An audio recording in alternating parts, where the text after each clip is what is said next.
오늘 이 말씀 가지고 기쁨으로 거둘 것입니다 라는 제목으로 말씀의 은혜를 함께 나누고자 합니다. 오늘 이 시간도 여러분들의 마음에 평안이 있기를 간절히 바라며 우리 옆사람과 인사하겠습니다. 성도님의 얼굴을 볼 때 평안함이 넘쳐 보이십니다 하고 인사하겠습니다.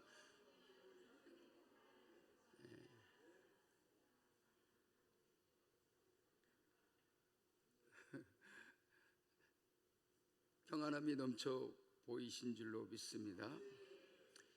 우리가 읽은 이 시편 126편은 크게 1절에서 3절, 4절에서 6절 이렇게 두 부분으로 구분할 수가 있습니다.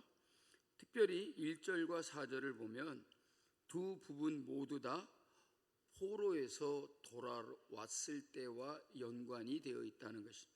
1절부터 3절에서도 1절에서 포로로 돌아올 때를 상기시키고 있고 4절부터 6절까지의 말씀에서도 4절에서 포로라고 하는 것이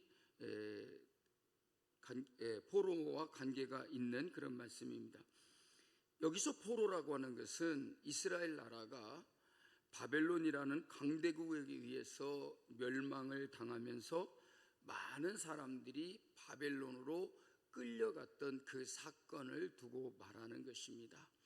그러니까 이스라엘 땅에 남아있는 그들을 포로라고 하지 않고 강한 다른 나라에 끌려갔던 사람들을 포로로 말하고 있는 것입니다. 그런데 이 바벨론이 또 다른 강대국인 페르시아, 곧 성경에서 말하는 바사 제국에 의해서 멸망을 당하면서 바벨론의 포로로 잡혀갔던 이스라엘 백성들도 다시 자기들 고국으로 돌아갈 수 있게 되었던 것입니다. 그래서 그때를 회상하면서 포로에서 돌아올 때라는 말씀을 오늘 성경 이 126편에서 말해주고 있다는 것이죠. 그래서 포로를 돌려보냈다라고 하는 것은 바로 이 일을 두고 말씀하고 있는 것이라는 말입니다. 그런데 포로를 돌려보내는 그 시점을 보면 1절에서 3절과 4절에서 6절로 구분할 수 있다라는 것입니다. 자, 1절에서 3절은 포로에서 돌아올 때 자기들은 어떠했다 그랬습니까? 꿈꾸는 것 같았다. 꿈을 꿔보셨죠? 꿈을 꾸더라도 괴물 같은 거 만나지 말고 제 얼굴을 보거나 예수님의 얼굴을 사모하고 봤으면 좋겠습니다. 왜요? 제 얼굴 나타나면 큰일 날 것 같아요? 그런데 꿈꾸는 것 같았는데 그때 자기들의 입에는 웃음이 가득하고 자기들의 혀에는 찬양이 찼었다. 꿈꾸는 것 같았는데 그것이 얼마나 정말로 감격스럽고 환희에 찼는지 꿈꾸는 것 같았다고 하는 거예요. 비현실적인 이야기를 하고 있는 게 아니고 그렇게 70년간이나 바빌론에서 포로 생활을 하다가 돌아올 때의 그 감격스러움이 마치 꿈꾸는 것 같았다.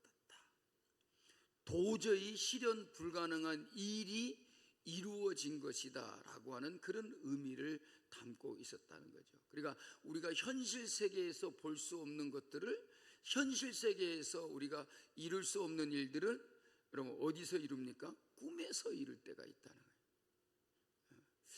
그래서 바벨론에서 포로로 돌아왔을 때의 그 일이 마치 꿈꾸는 것 같았다라고 이렇게 표현하는데 얼마나 감격스러냐면 자기들의 입에는 막 웃음이 가득했다.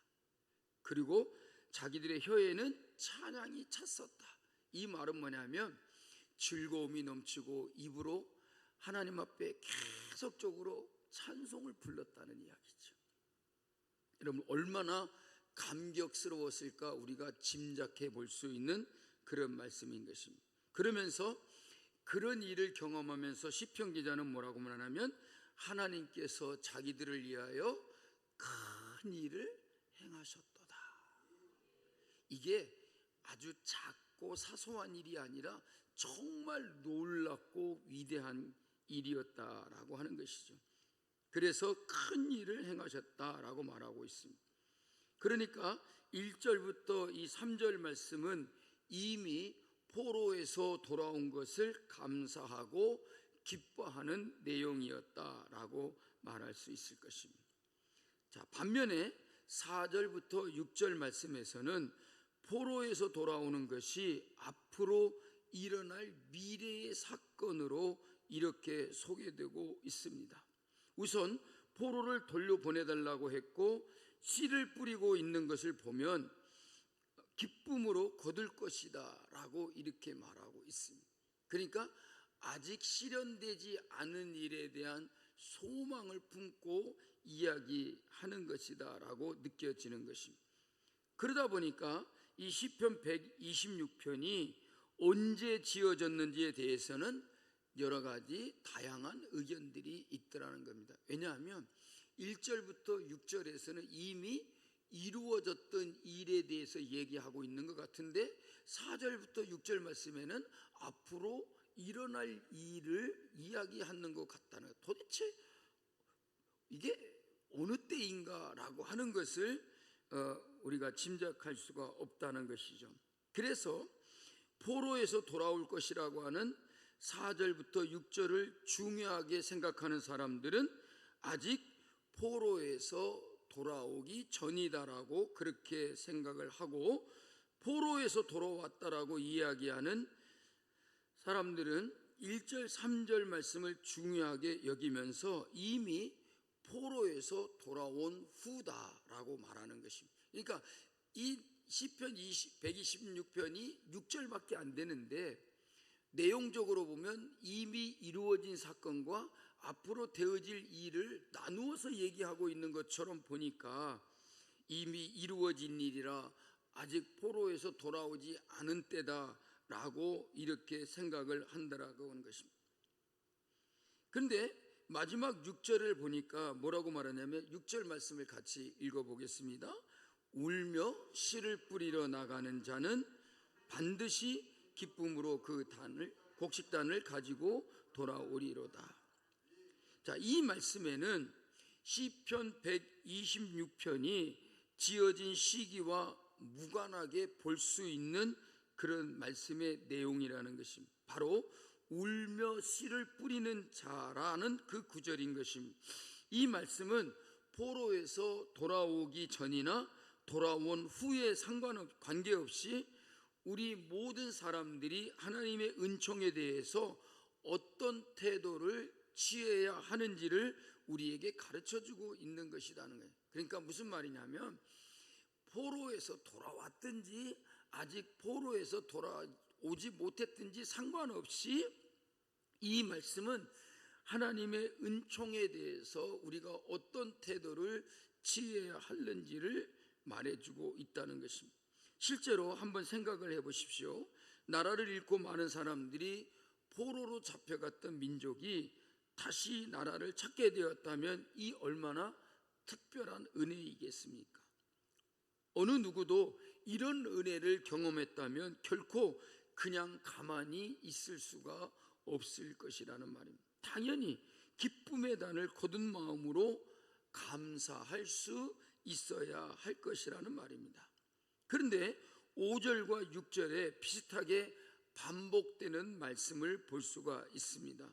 눈물을 흘리고 씨를 뿌리는 수고가 있어야 된다라는 것이죠. 그러니까 눈물을 흘리며 씨를 뿌려야만이 기쁨으로 거둘 수 있다. 풍성한 수확을 위해서 눈물과 땀을 흘리는 수고가 반드시 필요하다라는 그런 말인 것입니다. 물론 구원의 은혜는 하나님께서 선물로 주시는 것이 맞습니다. 하지만 그 은혜를 온전히 누리기 위해서는 우리의 땀과 눈물을 아끼지 않는 수고가 있어야 한다는 것입니다. 여러분, 하나님은 분명히 우리가 간구하며 구할 때에 응답해 주시리라고 말했습니다. 하나님은 응답해 주시는 하나님이시지만 그 응답을 위해서는 우리는 기도하는 수고를 마다하지 아니해야 될 것이다. 그냥 하나님이 응답해 주신데 그냥 가만히 있어도 돼. 김만영 집사님 뭐하러 기도하러 가요? 하나님이 주신다고 했는데 그럴 필요 없어요. 가만히 있어도 응답해 주실 거예요. 아니라는 얘기죠. 하나님이 응답해 주신다라고 하는 것을 믿기 때문에 우리에게는 기도의 수고가 필요하다는 것입니다. 기도할 때에 하나님이 우리에게 응답해 주신다는 것이죠. 여러분, 씨를 뿌리면 반드시 그 곡식의 단을 가지고 올 수 있다는 거죠. 오늘 이 사실을 믿는다면 곡식단을 가지고 오려면 어떻게 해야 되겠습니까? 씨를 뿌려야 된다. 씨를 뿌리는 수고가 없이 어떻게 곡식의 단을 가져올 수가 있느냐는 거죠. 그런데 상반된 그런 분위기를 우리가 느낄 수가 있죠. 자며 씨를 뿌리는 때는 어떻게 하고 뿌린다고요? 울며 씨를 뿌리고, 그 곡식단을 가지고 올 때는 어떻게 가지고 온다고요? 기쁨으로. 그렇잖아요. 그러니까 기쁨으로 곡식의 단을 가지고 오려고 하면은 울면서 씨를 뿌리러 나가야 된다는 것이. 울면서 씨를 뿌리지 않는데 기쁨으로 곡식단을 가지고 오는 일이 우리에게는 있을 수 없다라는 것입니다. 시편 126편의 1차적인 대상은 바로 이스라엘 백성인 것입니다. 하나님은 분명히 이스라엘을 그 비참한 처지에서 구원해 주셨습니다. 그런데 2절 말씀을 보면 이방인들까지도 하나님께서 이스라엘을 위해서 큰 일을 행하셨다라고 인정할 정도라는 것입니다. 그러니까 그때의 우리의 입에 웃음이 가득하고 혀에는 찬양이 가득했다는데, 거기 보면 그냥 좀 올려줘 보세요. 아직 말이 안 끝나요. 그때 뭐라고요? 문 나라 가운데에서, 그 다음 여호와께서 그들을 위하여 큰 일을 행하셨다. 그러니까 문 나라들까지도 하나님께서 이스라엘 백성들을 포로에서 돌아오게 하고 해방시켜 주는 것을 그 모든 뭇사람들, 즉 이방 나라 가운데서도 하나님께서 큰 일을 행하셨다라고 하는 것을 인정할 정도였다라는 것입니다. 그만큼 이스라엘 백성들이 하나님의 은혜를 크게 잊게 되었다는 것을 시편 기자는 강조하고 있습니다. 여러분, 우리도 정말 하나님의 은혜를 크게 입었다라고 하는 것을 믿지 않는 사람들이, 문 나라가 모든 사람들이 다 인정할 수 있을 만큼 우리가 하나님의 은혜를 입게 될 줄로 믿습니다. 또 4절에서는 특별히 포로가 되어 있는 자기들을 구원해 달라고 간구하면서 남방 시내들 같이 돌려보내 달라고 이렇게 간구하고 있다는 것입니다. 여러분, 이스라엘 땅의 시내는 비가 오지 않을 때에는 물이 전혀 흐르지 않는 건천입니다. 그런데 비가 오면 물이 차고 넘치게 된다는 것입니다. 제가 알고 있는 히브리 대학에 있는 어느 목사님이 계시는데, 그가 이제 이스라엘에서 이번 그 12월 초에 비가 많이 내렸다고 합니다. 그래가지고 그 메마른 땅에 막 물이 철철철철 막 흘러내려가는 것을 이렇게 사진을 찍어서 영상에 올렸더라고요.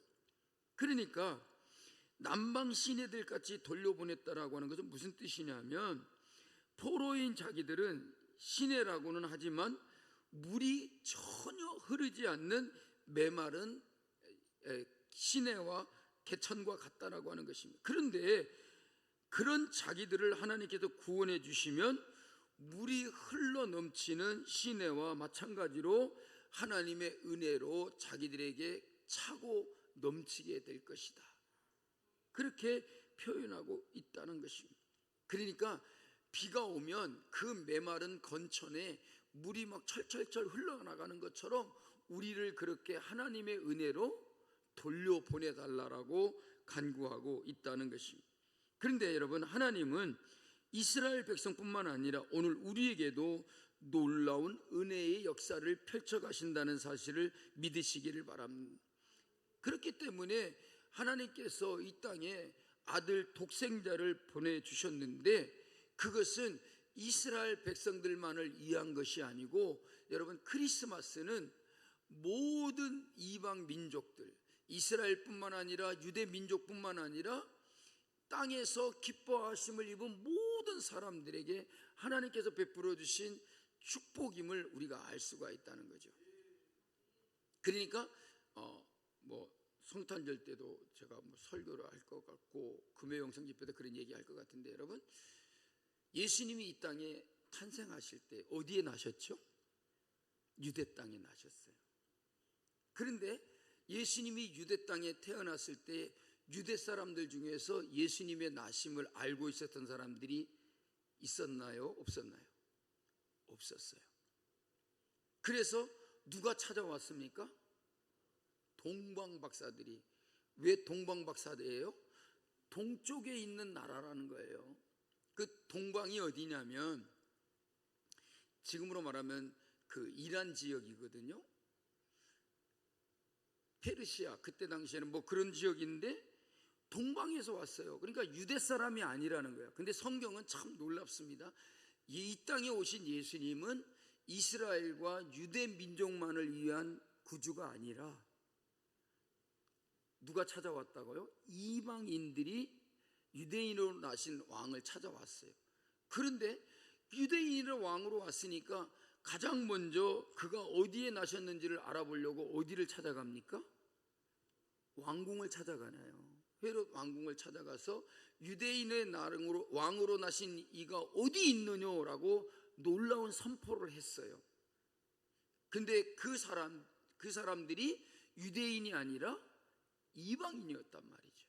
그러니까 이렇게 동방의 박사들이 예수님을 찾아가서 경배하며 유대인의 왕으로 나신 이가 어디 있느냐라고 그 이스라엘의 왕궁에서 선포한 것은, 이 예수는 이스라엘 백성들만을 위한 구주가 아니고 세계 각 나라 모든 백성들의 구주가 되신다. 그걸 상징적으로 보여주고 있다는 거죠. 그래서 동방의 박사들이 가장 먼저 예수님을 찾아가서 뵙고 뭘 했습니까? 경배를 드렸다는 거죠. 하나님의 아들, 이 땅에 우리의 구주로 오신 그 아기 예수님을 이방인들이 제일 먼저 경배했다.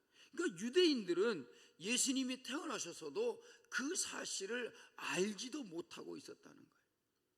그러니 여러분, 이 얼마나 안타깝고 어리석은 일입니까? 그래서 예수님은 이스라엘만을 위한 구주도 아니고 유다 백성들만을 위한 구주가 아니고 세계 모든 민족의 구주가 되신다 하는 것을 우리에게 보여주고 있다는 것입니다. 그래서 하나님께서 독생자까지도 아낌없이 이 땅에 보내주신다는 것입니다. 오늘 또 하나님께서 우리에게 이런 놀라운 일들을 행하신다는 것을 오늘 우리는 시편 126편을 통해서 이스라엘 백성들에게 이런 일을 행하셨구나, 그것이 아니라 이런 놀라운 일들을 누구에게도, 우리에게도 행하실 하나님을 바라보고 믿어야 된다는 것입니다. 이스라엘 백성들이 포로로 잡혀갔잖아요. 그러니까 우리는 어떻게 보면 영적으로 참으로 포로된 자와 같았다는 거죠. 그러므로 그들을 돌려보내시고 구원하여 주신 것은 우리로 하여금 이런 하나님의 은총을 입어서 우리도 죄 가운데서 구원을 받게 하시는 하나님이시다. 그래서 우리에게도 오늘 놀라운 은혜의 역사를 펼쳐주시는 하나님을 바라보고 믿음을 갖는 우리가 되어야 될 줄로 믿습니다.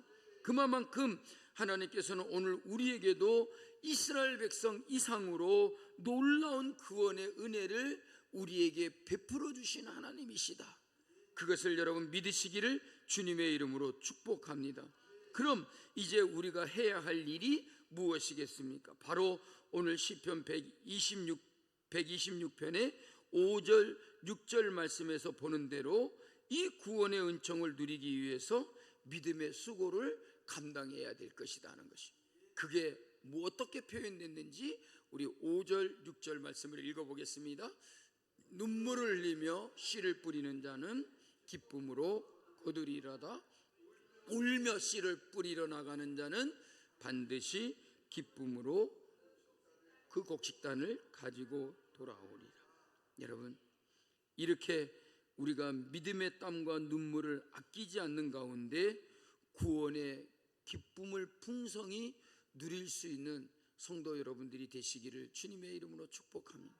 주님 오심을 기다리고 있는 여러분들은 이런 놀라운 은혜를 잊게 될 것을 바라보며 그때 정말 꿈꾸는 것 같은 그런 놀라운 하나님의 은혜가 우리에게 베풀어질 것을 늘 기억하며 이스라엘을 구원하신 하나님은 우리의 구원의 하나님이시요 우리를 이렇게 구원하여 주실 것을 확실히 믿고 하나님께서 우리에게도 이런 놀라운 구원의 역사를 날마다 펼쳐주신다는 사실을 잊지 않고 기억하며 살아가시는 성도 여러분들이 되시기를 주님의 이름으로 축복합니다. 찬양하겠습니다.